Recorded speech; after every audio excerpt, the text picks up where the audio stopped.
Joining us today, Carroll founder and CEO Patrick Carroll, whose company manages more than 33,000 multifamily units across 9 states. Patrick, great to have you. Those are big words. Talk about what needs to crack in order for us to get to that end point. Unfortunately, in this situation we're in, things have to bottom out, and they haven't bottomed out yet. I was just reading there's $1.5 trillion of debt maturing on commercial real estate by 2025. So sellers are not realizing how much their properties have lost value, and they're not willing to dump their properties yet because they haven't felt enough pain. They're about to start feeling pain. These lenders are spooked. There's no lending going on. There's no transactions going on.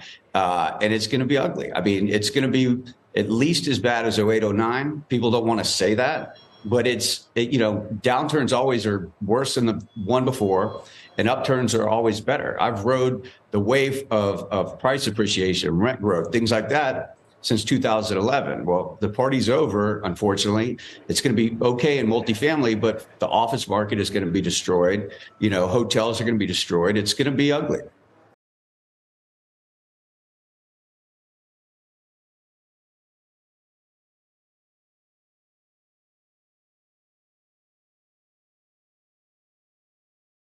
Sorry about that. I'm muted. When I was younger, and I appreciate you, E. I'm reading Super Chat shortly. When I was younger, one of my biggest dreams was to own a hotel until I realized what it took to own a hotel, right?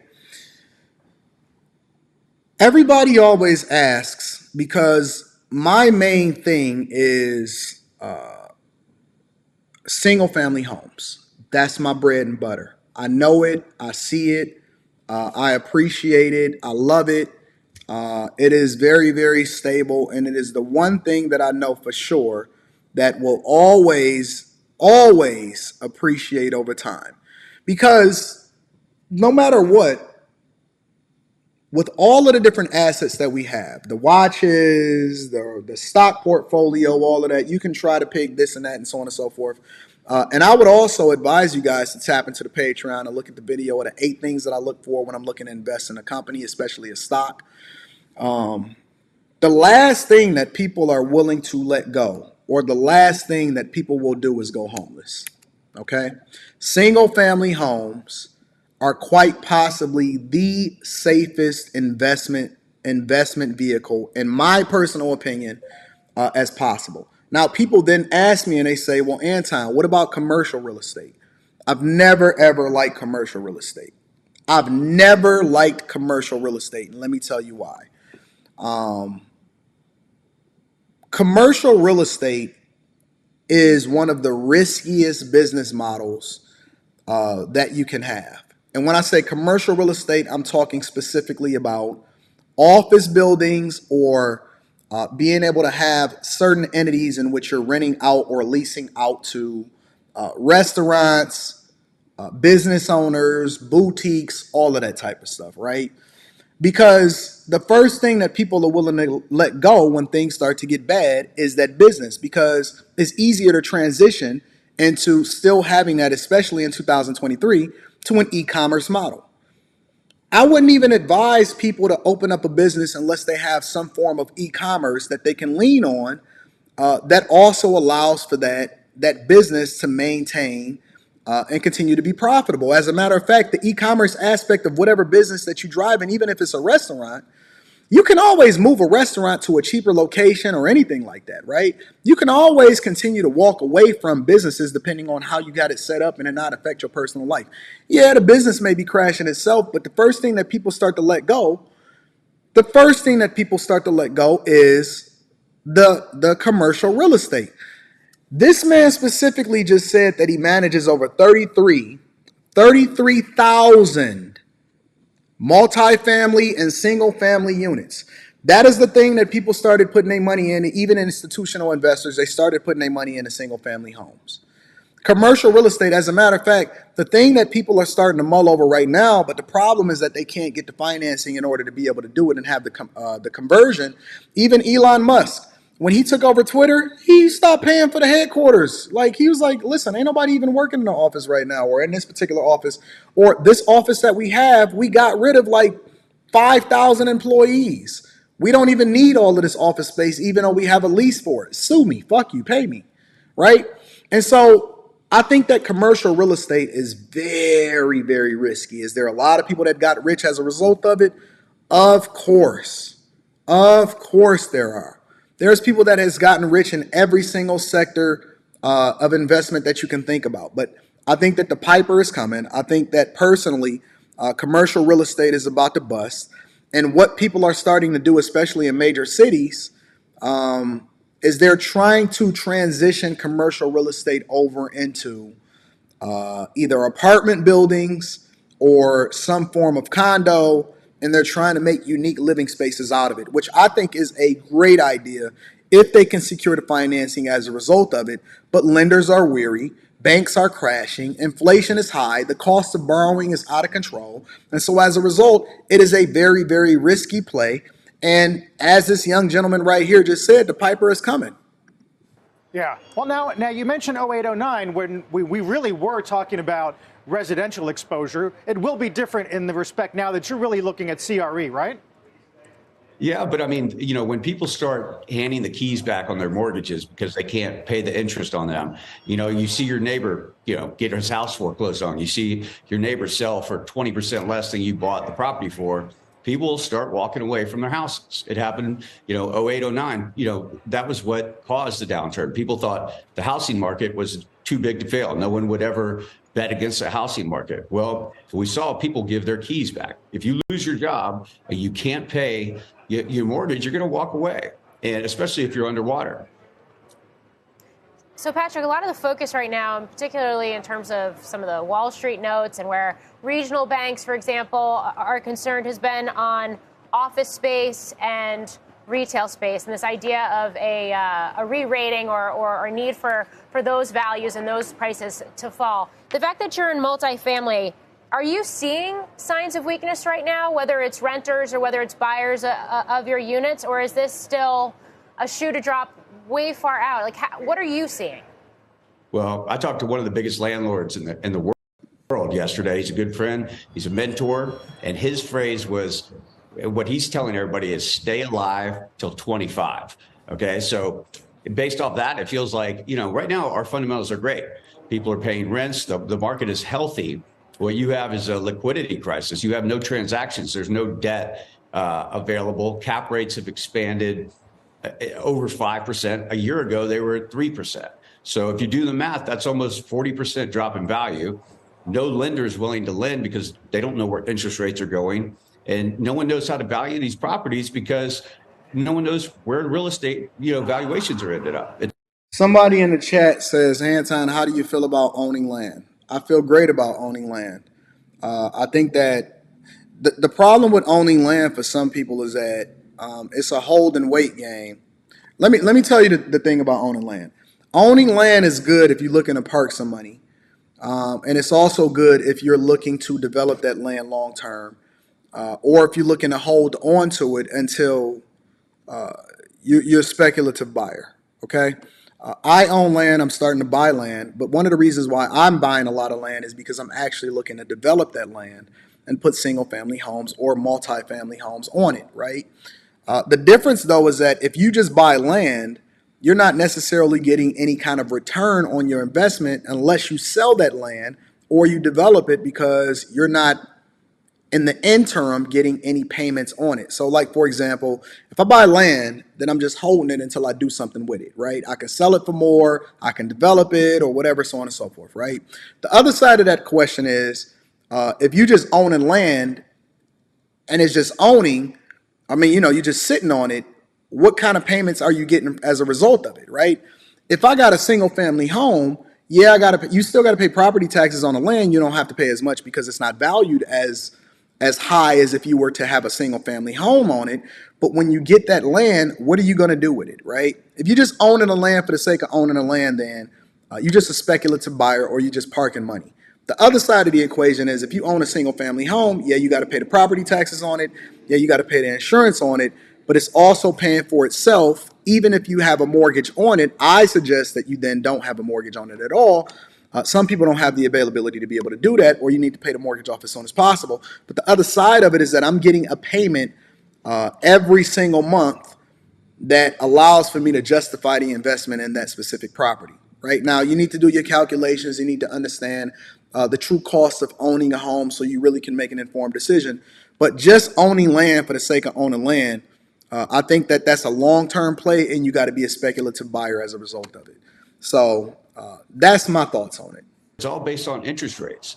Office is a double whammy. The fundamentals are terrible. After COVID, people work from home. The work week is now Tuesday to Thursday. Okay, and so people are taking less office space. No one wants to lend on it. It's a disaster. At least in multifamily, the fundamentals are strong, and I think they'll continue to be strong. The reason why people like multifamily is two reasons, right? Especially institutional investors, but even individual investors.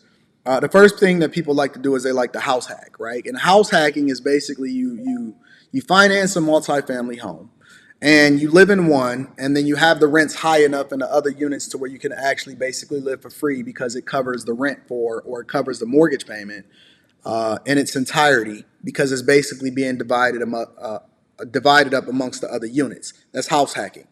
The reason why people like multifamily units as institutional investors, or let's just say larger real estate investors that's more than just somebody that's house hacking, is because you're basically utilizing the same land, but you're making more money as a result of it because you're dividing it up into different units instead of it just being one single family home. Okay, I like single family homes because that's all I've ever basically invested in. I've never invested in a multifamily unit because I don't believe in investing in something that I don't truly understand long term. And so long term, one of the things that I'm doing is because I'm building this property and because I'm going to break it down and I'm documenting the process to then give to you guys in a Patreon, I want to understand the true cost of what it takes to build a single family versus what it takes. And this is out of pocket 100%. This is no financing to the bank. And then how do I expand that, right? How do I expand that knowledge into multifamily units? What are the zoning requirements? What do I have to do in the city to work for it? What kind of permitting process comes along with it?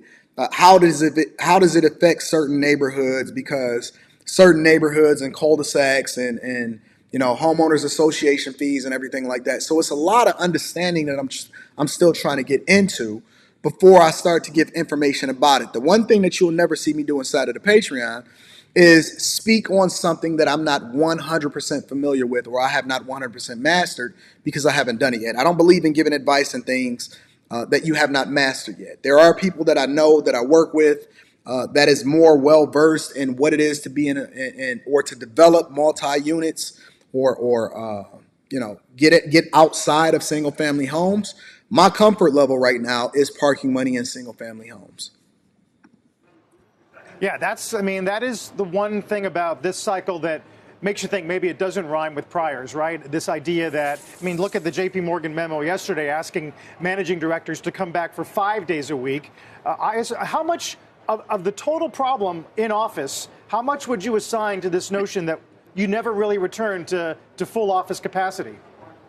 It's at least 75% of the problem, right? Like once you allow people to work from home, they're never going back. Never. And they can send out emails, they can do whatever.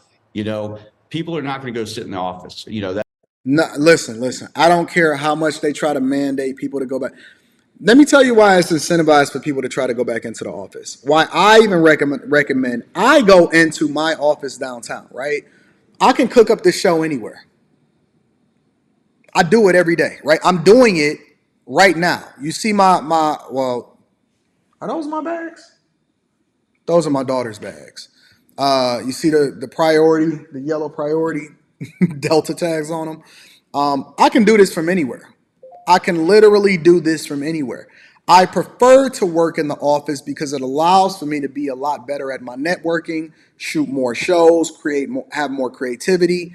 I believe that guys need to separate themselves from their families in order to be more productive. If you always in your chick's face. So it's multiple different reasons, right? It's a whole bevy of reasons why I believe in going into the office personally.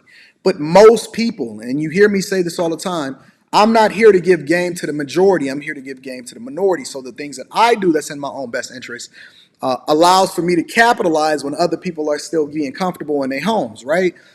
Most people are never going to go back into the office because they don't see a reason to. The federal government, your city, and even the companies understand that it's more productivity in going into the office. The federal government specifically in these cities also understand that the more people that are out and about, that means you out buying gas, you out spending money, you going out to lunch, you going to museums, it's more fun. It's a lot more fulfilling to be out and about and doing things throughout the day that gives you a better sense of how you can live your life, and you get way more out of life by going out and going into the office and working in the downtown area and everything like that. And the cities and the businesses thrive as a result of it. When LeBron James left Cleveland the first time, right? It literally was a drain on the city because so many people would come out, and there was so many businesses depending on the Cleveland Cavaliers and the revenue that was generated from watching them on TV and all of this other type of stuff. It was a boom because people would go out to the bars and they would go to the after parties and they would buy tickets to the arena and the concessions, right? And they would do so many other things that also was based off of the fact that the Cleveland Cavaliers, when LeBron James got drafted into a city, which is one of the reasons why teams, or you see so much development, or you see people trying to make sure that they do certain things in order to incentivize certain people to come into the city or certain businesses to come into the city. When you see a company says, okay, we'll give you a tax break to develop this area, or we'll give you a tax break to be able to bring your business in here. The city and the company benefits. A lot of people don't even understand. They'll say something like, well, I can't believe they're giving the businesses all this money. Well, the payrolls and the benefits that come along with the tax revenue and all of the money that's generated as a result of those workers being in the city. One of the best things that happened in Detroit, and what spearheaded the growth in Detroit to where it's absolutely awesome today, and most people don't even realize it, is when Dan Gilbert moved Quicken Loans and Rocket Mortgage into downtown Detroit, right? And he was incentivized to do so not only because of the tax incentives that came along with it, but he was incentivized to do so from the federal government, and because he started getting into commercial real estate. And so he used multiple different aspects of his business in order to drive the growth in his real estate empire, because he bought up all of the buildings for cheap. He developed them, and then he turned the majority of them into dwellings or apartment buildings or whatever it is. And he did a really, really great job as a result of it, which then incentivized the Detroit Pistons to move from Auburn Hills, which was a suburb of Detroit, way, way, way further than Detroit, to come back into the city. The Lions moved back into the city. The Red Wings, then they developed Little Caesars Arena, right? Then the riverfront and everything, and all of the things that Kwame Kilpatrick had set forth is now coming into fruition. So all of these different things, you had the casinos come in, right? You got Canada right across the street. Everything is starting to move in a direction. And so Detroit is literally thriving because they were incentivized, and they had a mayor and different mayors that came along and different city council members. And then they also got incentives from Lansing to then move back into the city, which then created a thriving environment for the city to come back itself, right? Payrolls went up. Buildings are being developed. You see some of the tallest buildings is being built downtown Detroit right now. Greektown, right? They wind up selling a casino, and Dan Gilbert profited off of that. So you also have to have other things that play into it if you are going to be a commercial real estate developer, or you're going to get into commercial property, because then you can start to control the base or how people go about doing things within those entities that allow for you to be a lot more profitable. When you are a smaller person or a smaller developer or a person that's in single family homes like me, I don't have the ability to bring employees into a downtown environment that then helps to foster, what it is that's going to bolster the tax rolls and allow for that specific environment to thrive. You know what I'm saying? So you have to have regional cooperation, and this is why they then are incentivized in order to pay for or throw money behind who it is that's going to get elected, who's going to be the mayor, who's going to be the city council.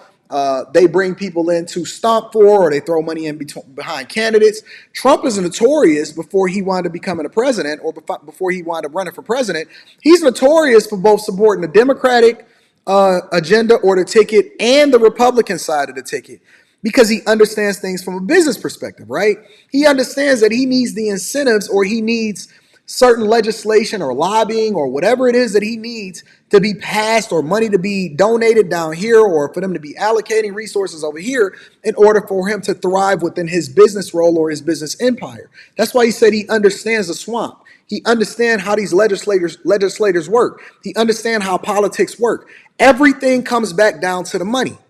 Everything comes back down to the money. You know what I'm saying? So when you start to have these conversations, you just can't have it based off of what you think makes sense. You have to understand how the money works on every level. The commercial side, if you're going to get into it, you got to be a big dog, right? You have to have some sway. You have to be able to determine and understand who's going to get into office. You got to understand what incentives it's going to take in order for you to develop this property. Why are they sitting on that land and why are they not developing it? Are they devaluing it so that they can gentrify the area and then come up as a result of it? Right? Who are they looking to get in an office and who are they tied to and why is it so lucrative for them to do so? Right?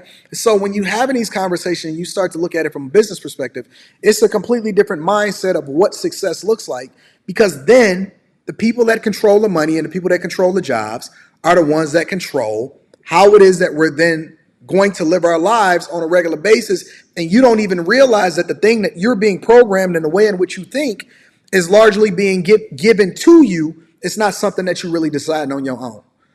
Most people don't even know how to think for themselves. They're looking at social media for inspiration as far as Instagram and all of this other. You don't even know how to travel on your own. You don't even think about this like this, really. And then you can really start to put it in perspective. When you go to a new place or when you go to a new city or when you're trying to go into an unfamiliar place, and let's just say you're trying to find something to eat, what's the first thing that you do? You go on Yelp. You go on an application, you go on Yelp or somewhere that you found on TikTok that then incentivizes you to go and patronize that business, or you looking for the ratings and all of this other type of stuff. So all of that stuff is literally money. Is money being incentivized? Is advertisements? Is money flowing into the thing? And so you have to then extrapolate that and then look at it on a much, much larger scale. Everything is incentivized for you to do so. If I'm starting a new restaurant, I know I'm kind of going off on a tangent, but just roll with me right now, okay? If I'm starting a new restaurant, and now I am a silent investor instead of running it myself. If I'm starting a new place, right, or if I'm starting a new business, you know what the first thing that I'm gonna do is? I'm going to contact whoever the major influencers are in that specific city, and I'm gonna throw them a bag. The problem with our culture and the problem with a lot of black people is that they don't want to actually invest in themselves. They don't want to spend the money in order to make the money. They think that their family is supposed to support. Oh, my family ain't even coming down here in order to support. Your family ain't gonna support you. Right? Business operates much differently than what you think. The first thing that I would do is I would find an influencer that then can determine what happens in a culture or incentivize people to do stuff, and then I would throw them a bag. You know why I would throw them a bag? Because I know that they're going to bring the visibility and the eyes, and they're going to influence the people that actually matter, and that's going to spend the money to come over and then patronize the business, which I then can capitalize off of. And you never get a second chance to make a first impression. Right? If you just dependent on your friends and family and word of mouth and all of that, that don't work in 2023. You got to throw that bag, man. You got to go and give that back. If I'm a person that's starting a clothing company, well, that's Patreon level game. I'm not going to go into that.